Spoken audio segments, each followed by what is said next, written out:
O dia que eu descobri que pobreza no Brasil é um projeto.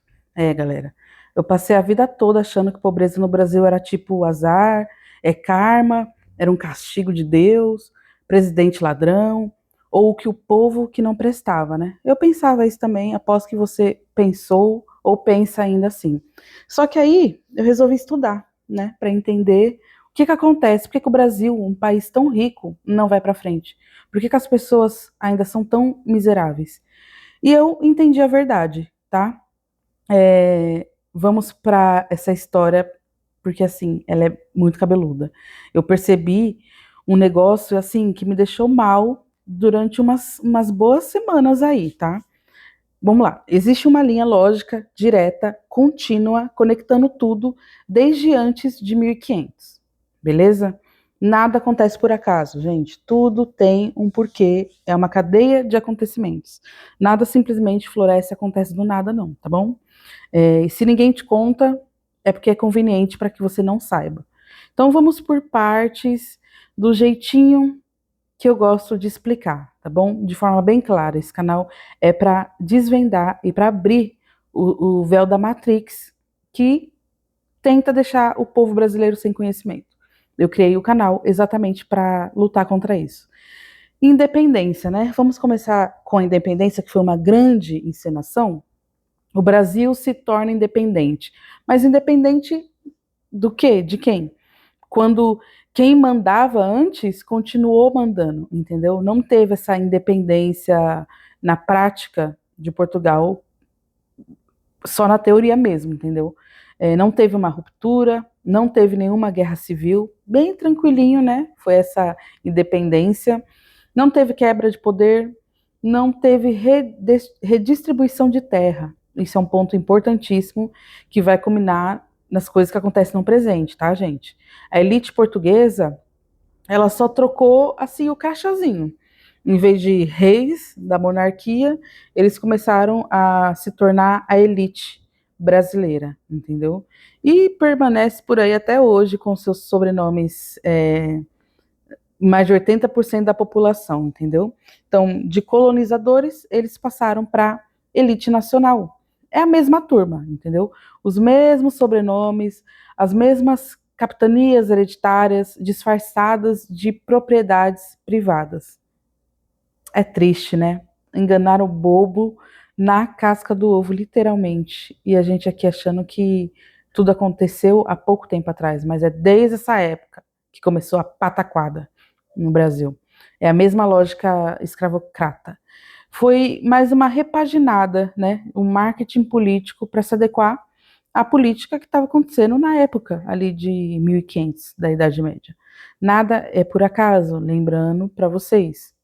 Então, a gente pula dessa independência, né, para abolição, para abolição, a liberdade, a tão sonhada liberdade dos escravos, em 1888. Libertaram? Eu diria que não. Eu diria que abandonaram, certo? Diferente do que aconteceu nos Estados Unidos, aqui os negros foram assim, vocês estão libertos, mas assim, se virem para moradia, se virem, sai, só some da minha frente, entendeu? No dia seguinte, sem nenhuma terra para morar, sem escola para os filhos estudarem, sem nada.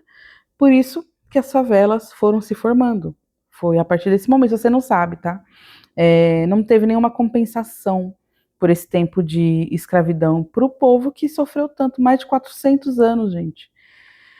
Não teve plano de integração, nenhum projeto do país para ajudar essa população, ao contrário do que teve nos Estados Unidos, né? Deve ser por isso que lá tem tanto negro milionário, ao contrário daqui. A liberdade sem condição é só um outro tipo de escravidão, porque você condiciona a sobrevivência daquela pessoa a o que você quiser, as regras que você quiser, entendeu? Por isso que vem essa comparação sempre, porque nos Estados Unidos existe uma elite negra muito, muito maior do que aqui, porque eles tiveram, lá na época da liberdade, da escravidão, essa compensação que não rolou aqui, entendeu? Aqui todo mundo ficou chupando o dedo. Porque lá, mesmo com todo o absurdo, os negros tiveram, em alguns estados, acesso à terra, a trabalho pago, bem remunerado e políticas de reconstrução da sua liberdade, de fato. Aqui a lógica foi assim: vocês que lutem, entendeu? Vocês eram meus escravos até um dia atrás, agora vocês não servem mais para mim. Vou contratar por fora, vou contratar mão de obra japonesa, porque teve muita imigração de fora paga, eles preferiram pagar essas pessoas, e se virem, por isso que houve tanta marginalização, mas isso é outro capítulo, entendeu? Isso marca gerações, uma, duas, três, quatro gerações, a gente está na quarta geração depois da escravidão quinta, isso produz séculos de desigualdade. Uma ação do passado desencadeia várias coisas que acontecem no futuro, entendeu? Tudo tem um porquê. Agora, vamos lá, um ano depois, 1889, o que aconteceu? A República, né? Quem vira o pai da República? Quem virou? Os mesmos caras, lá de 1500, entendeu? As mesmas famílias, fazendeiros, militares, famílias herdeiras de escravagistas, eles que basicamente escreveram a Constituição brasileira. E para quem vocês acham que eles iam puxar a sardinha, entendeu? É a continuidade do poder. Quem tem poder, gente, vocês têm que aprender. Vamos lá, vocês têm que aprender que quem tem poder não quer deixar a mamata, entendeu? Não quer deixar o poder sair e ir para outras mãos, nem a pau, Juvenal. Foi só um Ctrl-C, Ctrl-V institucional, deu uma polida ali, falou mais bonito e entramos numa nova era, né, constitucional. Nova era para quem, no caso, né?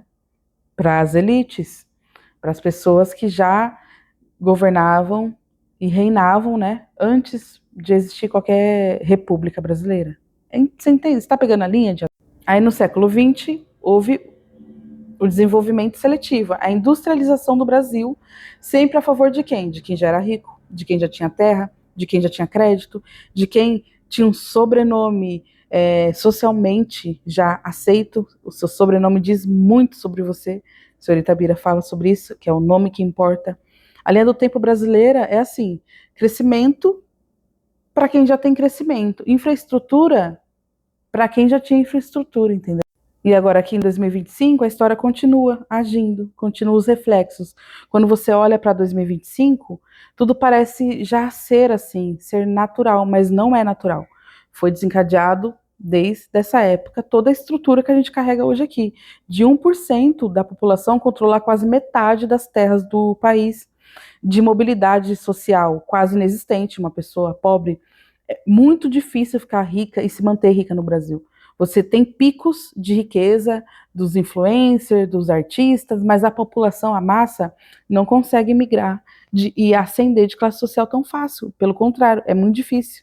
70% dos bilionários brasileiros herdaram a fortuna, não construíram. A chance de um pobre ficar rico é mais baixa aqui no Brasil do que no Chile, no Uruguai, no México, até na África do Sul, para você ter noção. Aí vem a frase que eles amam falar, que é pobre quem quer. É o slogan perfeito para quem nasceu herdeiro, né? Não é um slogan perfeito? É pobre quem quer, entendeu? Eu nasci rico, a meu pai nasceu rico, o meu avô nasceu rico, mas é pobre quem quer. Você entende que é perverso? A questão é que o Brasil não deu errado, o Brasil deu muito certo, muito, mas para quem manda desde 1500. Deu certo porque mantém terra concentrada, poder concentrado, entendeu? Educação de qualidade concentrada, tudo ali naquele 1%. E vai ser assim por muito tempo, enquanto a gente não abrir os olhos. É para isso que eu tô aqui. Porque o único modo de você vencer todo esse sistema, que é possível, mesmo que demore, é com conhecimento. Então, agregue conhecimento para você repassar para seus familiares, seus amigos, e assim a gente tentar mudar esse feudalismo que existe há séculos e séculos. Por isso que o Brasil não dá certo. Porque a concentração está em pouquinha gente.